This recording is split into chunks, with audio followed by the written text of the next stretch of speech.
দেখতে পাচ্ছি আমার পিছন দিয়ে এখন কিন্তু একটা টয় ট্রেন আসছে। আপনারা কিন্তু টিকিট কেটে পুরো পার্কটা এই টয় ট্রেনে করে চলে গেছি। ভালো লাগছে, হালকা অনেক দাঁড়িয়ে রয়েছি মন্দিরের একদম সামনে যে করিডোর মতো করা, সেখানে দুই পাশে কিন্তু খুব সুন্দর প্রদীপ দিয়ে সাজানো স্তম্ভ মতো তৈরি, কিন্তু সমুদ্রের পাশাপাশি ওই পাশে দেখতে পাচ্ছি কিন্তু জগন্নাথ মন্দিরের পুরো চূড়াটা দেখা যাচ্ছে, চক্র দেখা যাচ্ছে। নমস্কার সকলকে। সামনেই আসছে হলিডে সিজন, আর এই হলিডে সিজনে দুদিনের ছুটিতে ঘুরতে যাওয়ার জন্য বেস্ট প্ল্যান হলো দীঘা। কলকাতার কাছাকাছি অবস্থিত দীঘাতে যেতে মোটে 4 থেকে 5 ঘন্টা সময় লাগে। আজকের ভিডিওতে দীঘা ঘুরে দেখার দুদিনের একটা প্ল্যান আপনাদের সাথে শেয়ার করব, যাতে আপনারা একদম বাজেটের মধ্যে খুব সুন্দর করে ঘুরে দেখতে পারেন। তো চলুন শুরু করা যাক। হাওড়া থেকে দীঘা যাওয়ার জন্য টোটাল 3টে ট্রেন রয়েছে। তাম্রলিপ্ত এক্সপ্রেস সকাল 6টা 45-এ, কান্ডারি এক্সপ্রেস 3টে 5-এ এবং পাহাড়িয়া এক্সপ্রেস সকাল 7টা 50-এ, যেটা শুধুমাত্র শনিবার করে চলে। কিন্তু বেশিরভাগ সময়তেই দেখা যায় হাওড়া থেকে ট্রেনগুলি অনেকটাই লেট করে বা রিশিডিউল হয়। সেই জন্য এই বছর আমরা দীঘা গেছিলাম বাসে করে, এক্সপ্রেস লাইনের এসি সিটার বাস, যার ভাড়া পড়েছিল প্রায় 300 টাকার মতো। এছাড়া স্প্ল্যানেড থেকে আরও প্রচুর বাস রয়েছে, AC, non AC, sleeper, seater. Sleeper হলে 700 টাকা মতো ভাড়া পড়বে, আর নন এসিতে হলে আপনারা সিটিংয়ে 200-250 টাকার মধ্যেই পেয়ে যাবেন। আমাদের বাস ছেড়েছিল রাত 11টা 45-এ, তাই আমরা বেশ ভোরবেলা 5টা নাগাদই দীঘা পৌঁছে গেছিলাম। আমার দীঘার বাস জার্নি নিয়ে একটা গোটা ভিডিও রয়েছে, যেখানে আমি আমার অনেস্ট রিভিউ শেয়ার করেছি, চাইলে সেটা দেখে নিতে পারেন। যেহেতু আমরা ভোরবেলাতেই পৌঁছেছিলাম, সকালে একবার বিচ থেকে ঘুরে এসে চলে এসেছিলাম ডাইরেক্ট হোটেলে। তো চলুন এখন আমাদের দীঘার এইবারে যে হোটেল সেটার রিভিউটা দিয়ে দিই। আমরা এখন বর্তমানে রয়েছি হোটেল জেপি রিসর্ট। তো আমাদের তো একটা পুরো ডাবল বেডরুম বুক করা রয়েছে। এখানে তো 2টো বেড রয়েছে, এই পাশে কিন্তু ঢুকেই একটা রয়েছে কিং সাইজ বেড, এবং ওই পাশেও কিন্তু সেম রয়েছে। সবচেয়ে যেটা ভালো লাগছে, পুরো রুমটা কিন্তু ভীষণ স্পেসিয়াস, অনেক বড়, প্লাস এই পাশে কিন্তু খুব সুন্দর 4টে বসার জায়গা দেওয়া, পিছনে কিন্তু খুব সুন্দর ক্যাবিনেট করে পুরো টিভি লাগানো। এছাড়া রুমে আমরা কমপ্লিমেন্টারি পেয়েছিলাম ওয়াটার বটল, এবং তার সাথে চা, কফি, দুধ সব কিছুই রাখা ছিল। একটা ফ্লাস্কও ছিল বানানোর জন্য। রুমে তো এসি চলছিলই, এবং সবচেয়ে দারুণ ব্যাপার, একটা মিনি ফ্রিজ ছিল যেখানে আমরা জিনিসপত্র স্টোর করতে পেরেছিলাম। চলে এসেছি একদম হোটেলের ছাদে, আর ছাদ থেকে কিন্তু ভীষণ সুন্দর সমুদ্রের ভিউ পাওয়া যাচ্ছে। এই পাশে পুরো ঝাউবন, আর এখান থেকে কিন্তু পুরো সমুদ্রের 360 ডিগ্রি ভিউ রয়েছে। আর ছাদ থেকে কিন্তু সমুদ্রের পাশাপাশি ওই পাশে দেখতে পাচ্ছি কিন্তু জগন্নাথ মন্দিরের পুরো চূড়াটা দেখা যাচ্ছে, চক্র দেখা যাচ্ছে। তো হোটেলের ছাদ থেকে কিন্তু এত সুন্দর ভিউ, সেটা একবার হলেও কিন্তু উপভোগ করা দরকার।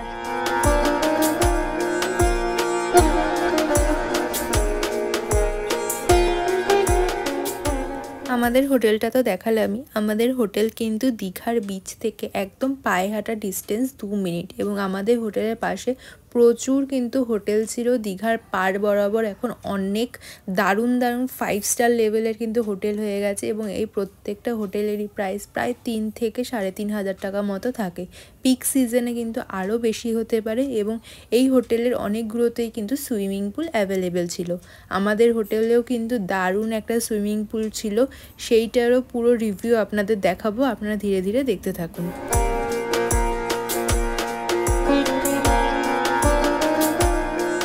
আমি তো আগেই বললাম ভোরবেলা পৌঁছেছি বাসে করে, দেন আমরা হোটেলে 10টা নাগাদ চেক ইন করেছি। সমস্ত লাগেজ রেখে দিয়ে রেডি হয়ে এবার বেরিয়ে পড়েছি সমুদ্র স্নানের জন্য। যাচ্ছি হচ্ছে ওল্ড দীঘাতে, এবং যাওয়ার পথে কিন্তু বাইরের দিয়ে এক ঝলক দেখে নিয়েছি দীঘার নতুন জগন্নাথ মন্দির।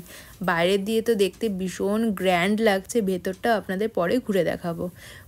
দেখতে দেখতে পৌঁছে গেছি ওল্ড দীঘাতে। ওল্ড দীঘাতে এখন ভীষণ সুন্দর করে সাজানো, বিশেষ করে বিশ্ব বাংলা পার্কটা বিকেলবেলা দেখতে অসাধারণ লাগে।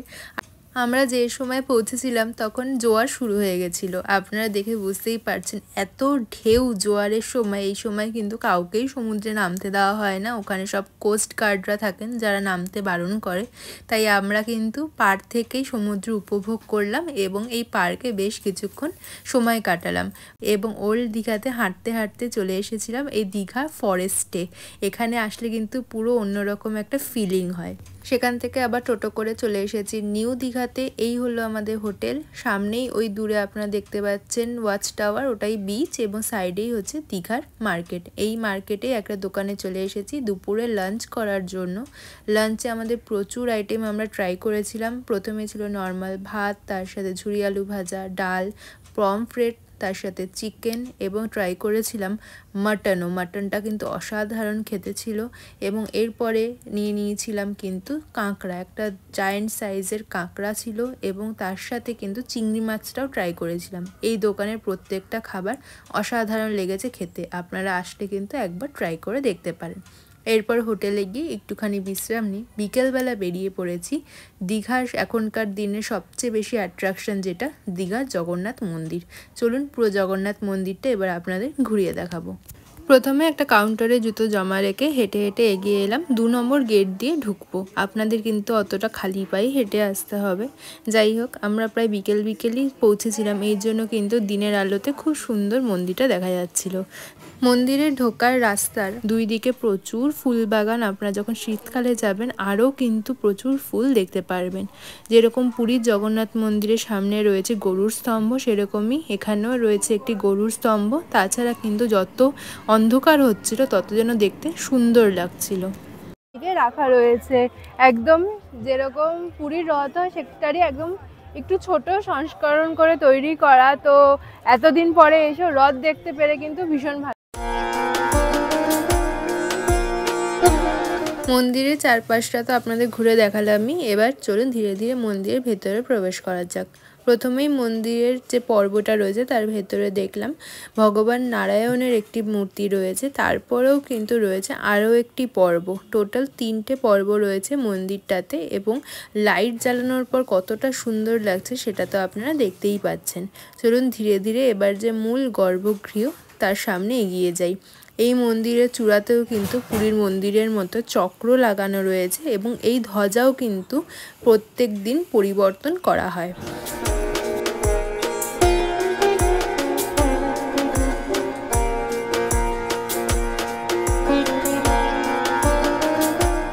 চলে এসেছি মূল গর্ভগৃহের একদম সামনে। ভেতরে তো ভিডিও কল অ্যালাউড ছিল না বলে জগন্নাথ দেবের দর্শন আপনাদের করাতে পারলাম না।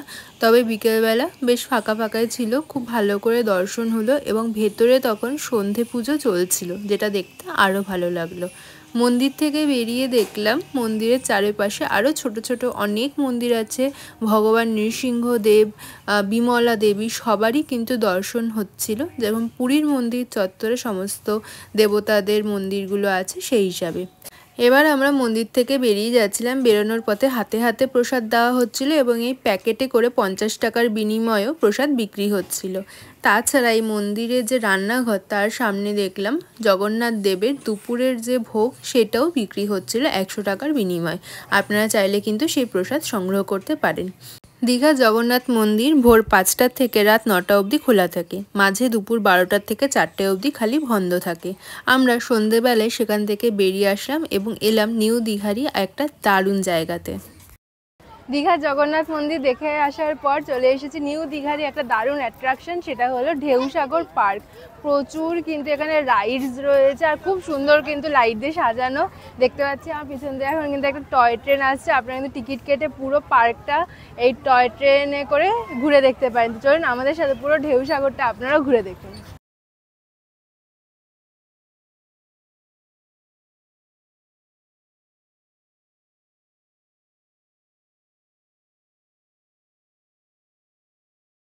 ঢেউসাগর পার্ক নিউ দীঘা বিচের একদমই কাছে অবস্থিত। সকাল 10টা থেকে রাত 10টা অবধি খোলা থাকে, এবং পার পার্সন 20 টাকা করে টিকিট। পার্কের ভেতরে প্রচুর খাবারের দোকান রয়েছে, এবং বিভিন্ন কুইজিনের, বাঙালি থেকে শুরু করে চাইনিজ, মোগলাই, স্ন্যাক্সের প্রচুর দোকান, ফুচকার দোকান, আইসক্রিমের দোকান রয়েছে। বিশেষ করে আপনারা যদি বাচ্চাদের নিয়ে যান তাদের কিন্তু খুব ভালো লাগবে। বিভিন্ন কার্টুন ক্যারেক্টার এখানে তৈরি করা রয়েছে। আমার তো পার্সোনালি ভীষণ ভালো লাগে ঢেউসাগর যেতে, এখানে লাইটিংয়ের জন্য বিভিন্ন ধরনের ছোট ছোট করে থিম করে তৈরি করা, এবং ফটো তোলার জন্য কিন্তু একদম আদর্শ জায়গা। চলুন ধীরে ধীরে পুরো পার্কটাই আপনাদের ঘুরে দেখাই। আমরা সন্ধ্যের টাইমে গেছিলাম, তাই প্রচুর লোকজন ছিল।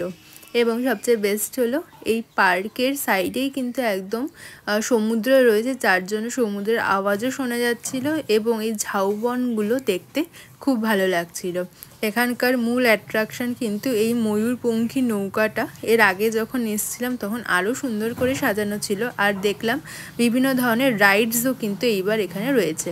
এবার ওই ঢেউসাগর থেকে বেরিয়েই আমরা হাঁটতে হাঁটতেই পৌঁছে গেলাম নিউ দীঘার মার্কেটে। বেড়াতে আসলে তো সামান্য টুকটাক একটু মার্কেটিং করতেই হয়। আপনারা এখানে একটু বার্গেন করে নেবেন বা 2-4টে দোকানে একটু দাম জেনে নেবেন, তাহলে কিন্তু একদম বেস্ট প্রাইসে সবচেয়ে ভালো কোয়ালিটির জিনিসটা কিনতে পারবেন। শাখার বিভিন্ন জিনিস, ঝিনুকের জিনিস, তাছাড়া এই দোলনাগুলো, এগুলো তো দীঘাতে পপুলারই, আমাকে আর আলাদা করে বলার প্রয়োজন নেই। আমি চেষ্টা করলাম যে দোকানগুলো আছে সবকটাই আপনাদের এক ঝলক দেখিয়ে দেওয়ার জন্য, তাহলে আপনাদের একটা আইডিয়া হয়ে যাবে যে কি কি পাওয়া যাচ্ছে দীঘার এই মার্কেটে। দেখুন দাদা, জগন্নাথ 100 টাকা, জগন্নাথ 100 টাকা।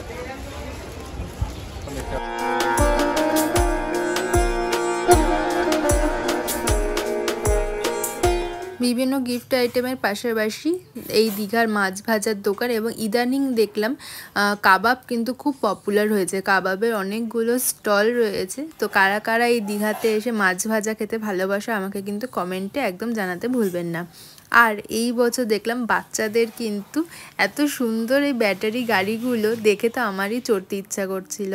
যাই হোক, আমরা এখান থেকে কিছু টুকটাক কেনাকাটা সেরে নিলাম। এই কাকুর দোকানে বেশ ভালোই প্রাইজিং ছিল এবং চলে আসলাম হোটেলে আমাদের রাতের ডিনারটা সেরে নেব। আমাদের হোটেলে কিন্তু রেস্টুরেন্ট ছিল এবং আমাদের রুমে একটা মেনু কার্ড দেওয়া ছিল। এই মেনু কার্ড দেখে ওদের ফোন নাম্বারে ফোন করলে ওনারা খাবার রুমে দিয়ে যাবেন।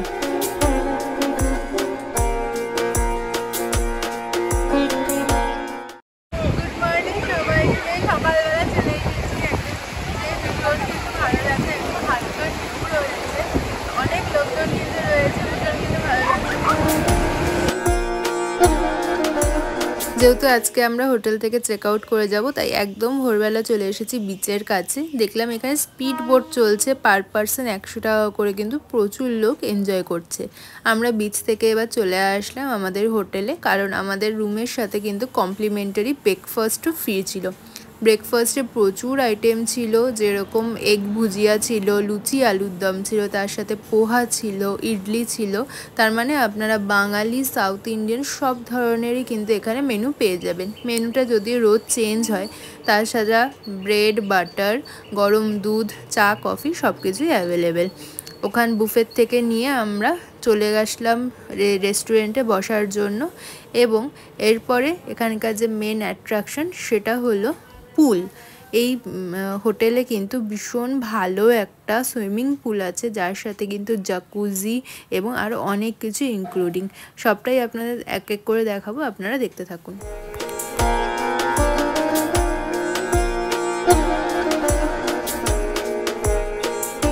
আশা করি ভিডিও দেখে আপনারা বুঝতেই পারছেন আমরা সুইমিং পুলে প্রচুর মজা করেছি। আর এখানে যেহেতু এই রেইন শোটার সাথে গান হচ্ছিল, ওর জন্যই মিউজিকটা অ্যাড করতে পারলাম না, কপিরাইট চলে আসবে। যাই হোক, সুইমিং পুলে প্রচুর মজা করার পর ফাইনালি আমরা হোটেল থেকে চেক আউট করে নিয়েছি। সকাল ওই 10টা সাড়ে 10টা নাগাদ চেক আউট করলাম, এবং ফাইনালি লাস্ট একবারের জন্য দীঘা সমুদ্র দর্শন করে এবার বাড়ি যাওয়ার পালা। দেখতেই পাচ্ছেন প্রচুর কিন্তু লোক ছিল সেদিন, আর সেরকমই কিন্তু সমুদ্রের ঢেউ। আমরা এবার একটা টোটো ভাড়া করে চলে আসলাম দীঘার যে বাস স্ট্যান্ড সেখানে, এবং এখানে পরপর এক একটা করে সমস্ত বাসগুলো এসে দাঁড়াচ্ছিল। দেখতে কিন্তু দারুণ লাগছিল। আপনারা যদি টিকিট না কেটে থাকেন তাহলে এখান থেকেও কিন্তু বাসে উঠতে পারেন। এখানে ডবল ডেকার চেয়ার সিটের সমস্ত বাসগুলোই যাচ্ছিল। আর ফাইনালি চলে এসেছে আমাদের সেদিনের গ্রিন লাইন বাস। এসি সিটার বাস আমরা ভাড়া করেছিলাম, 250 টাকা মতো পড়েছিল, এবং বাসের পরিষেবা বেশ ভালোই ছিল। চলুন আপনাদের সাথে পুরো জার্নিটা এবার ধীরে ধীরে শেয়ার করব। প্রথমেই আমাদের লাগেজটা দিয়ে দিলাম বাসের নিচে রাখার জন্য, এবং টোকেনটা নিয়ে নিলাম, যেটা পরে দেখি আমরা আমাদের লাগেজটা কালেক্ট করব। এরপরে উঠে যাব বাসে। ফেরার সময় যেহেতু দিনের বেলা ছিল, এর জন্য এসি সিটারে কোনো রকম সমস্যা হয়নি। রাতের বেলা আপনারা স্লিপার ভাড়া করতে পারেন।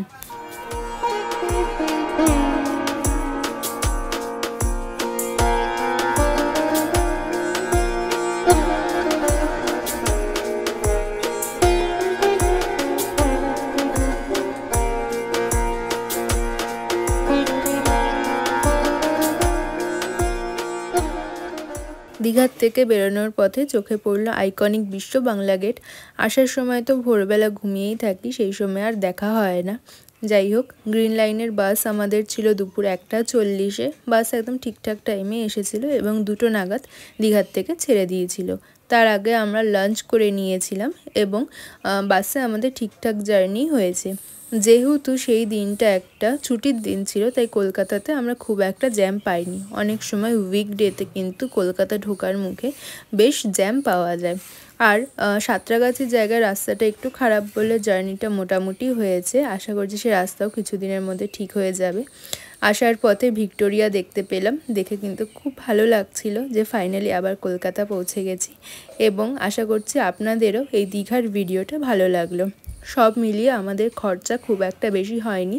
হোটেলে আমাদের 2300 টাকা মতো লেগেছিল, আর বাসে যাওয়ার সময় 400 টাকা এবং আসার সময় 250 টাকা। সব মিলিয়ে আপনারা হিসাব করতেই পারছেন। আর দুপুরের লাঞ্চ আপনারা যেরকম লাঞ্চ করবেন সেই হিসাবে ধরা হবে। আর এই ভিডিওটা ভালো লাগলে লাইক, শেয়ার, কমেন্ট করতে একদম ভুলবেন না। দেখা হবে পরবর্তী ভিডিওতে। ভালো থাকবেন, ধন্যবাদ।